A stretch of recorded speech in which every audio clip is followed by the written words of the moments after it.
Assalamualaikum warahmatullahi wabarakatuh. Selamat pagi, tengah hari dan selamat malam. Aku tak tahu video ni bila sampai dekat korang. Hari ni aku macam terpanggil lah untuk nak dia bukan macam nak komen, tapi lebih kepada nasihat lah kan. Semua berkaitan dengan virus lah, virus yang kita kenal sebagai COVID-19 coronavirus, novel coronavirus 19.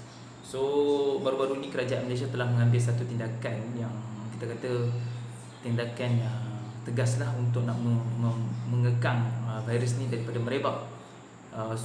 Kerajaan Malaysia telah memperkenalkan mengikut Akta 1988 dan juga Akta Polis 1967 lah, iaitu akta di bawah Akta Pencegahan dan Kawalan Penyakit Berjangkit dan Akta Polis.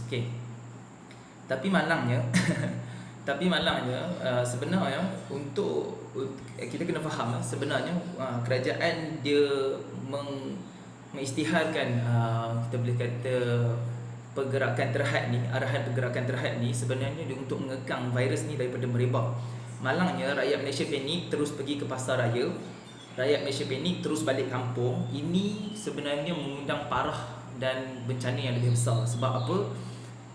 Bila dia pergi ke pasar untuk nak buat panic buying, panic buying, dia orang pergi ke pasar, kat situ berlaku kontak antara person to person, orang dengan orang-orang lain.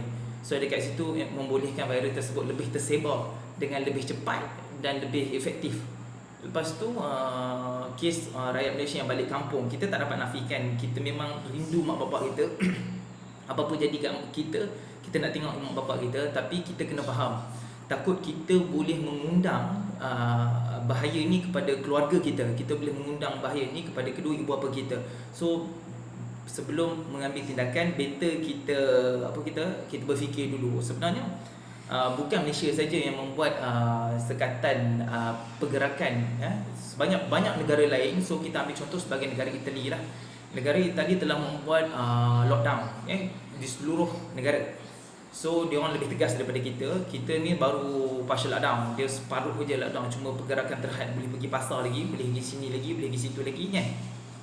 Tapi Italy buat total lockdown. Bila dia buat total lockdown, ada rakyat dia yang mana masih lagi berdegil dalam 20,000 orang something, 20,000 orang something masih lagi berdegil, tidak macam dia orang tak dapat terima keputusan kerajaan dia orang kenapa buat lockdown untuk negara tersebut. Bila dia orang keluar buat mogok untuk nak menentang kerajaan dia orang, buat benda ni, dia orang buat macam kita buat lah, dia orang buat macam kita buat.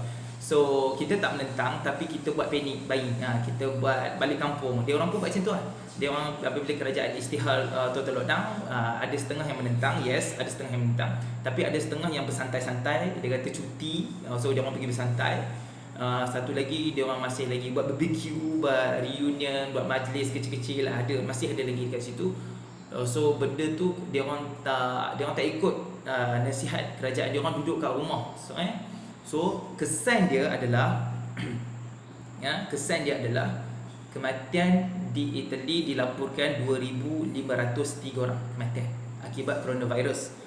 Selepas itu dia orang punya jangkitan pula daripada 27,980 meningkat kepada 31,506.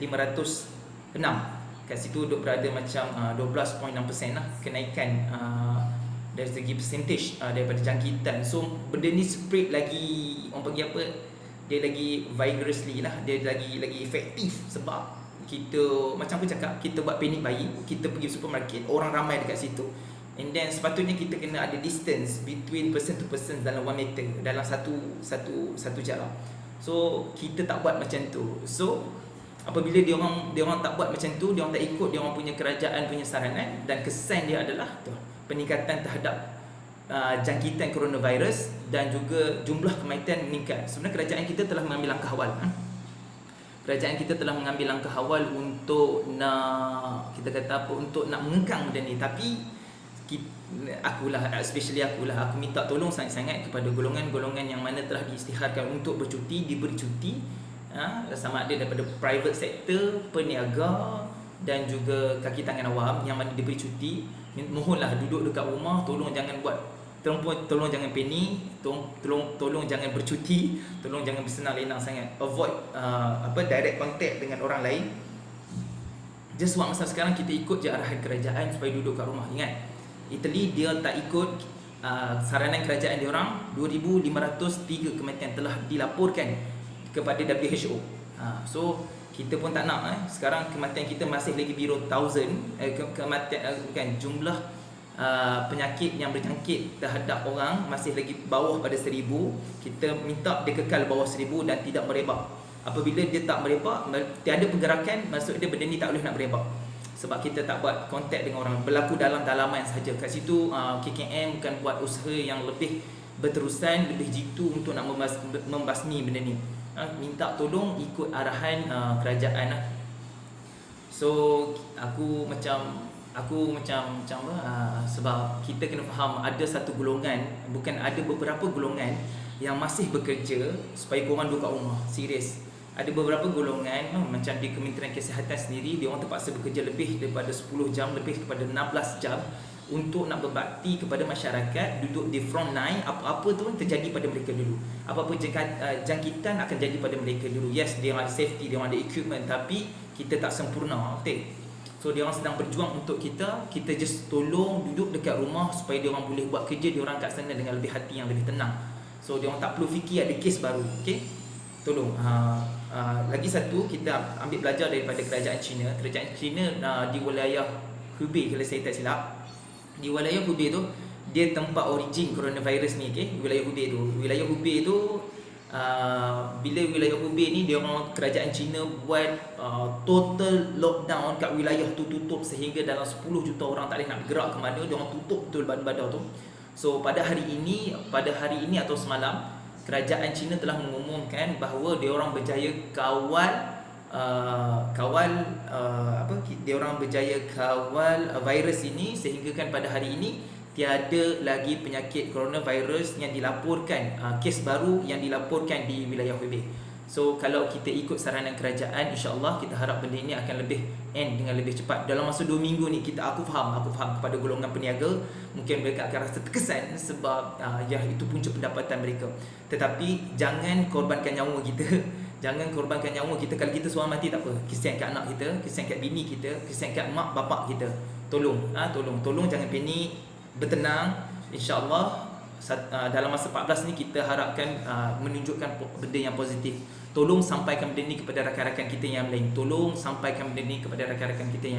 Supaya dia orang tak panik, supaya dia orang tak tak fikir bukan-bukan. InsyaAllah kerajaan masih lagi boleh mengawal perkara ni, sebab kita punya kes tak serius macam mana kes di Italy, kita punya kes tak serius macam mana kes kita di China. Kematian, walaupun ada kematian, tapi tetap di bawah kawalan pihak KKM tu sendiri. So aku tak pandai dalam bidang ni. Just tolong fikir orang yang sedang bekerja untuk masyarakat, yang mana sedang bertungkus lumus, kita kata servis yang diperlukan. Mereka adalah servis yang diperlukan, jabatan polis, bomba, jabatan-jabatan yang diperlukan semasa proses darurat ni kan.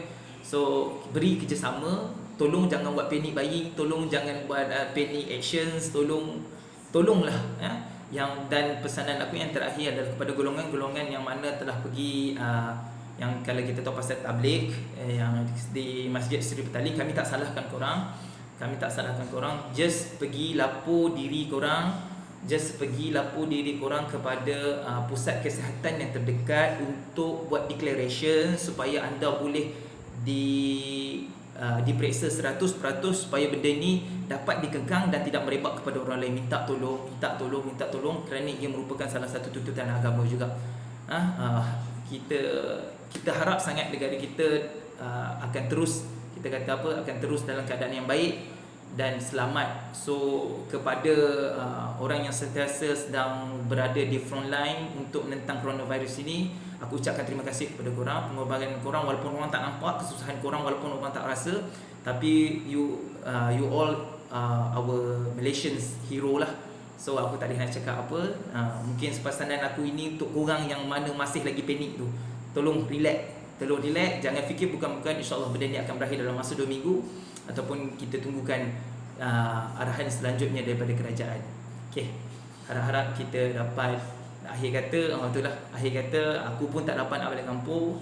Aku ucapkan kepada keluarga aku lah kan, aku ucapkan keluarga aku minta duduk kat sana dalam keadaan tenang, minta maaf lah sebab memang tak boleh nak balik kampung sebab arahan kerajaan macam ni, kita pun kena ikut. Tak nak bagi risiko pada kedua ibu bapa kita. Ya, aku sayang semua. Okay, Assalamualaikum warahmatullahi wabarakatuh. Bye.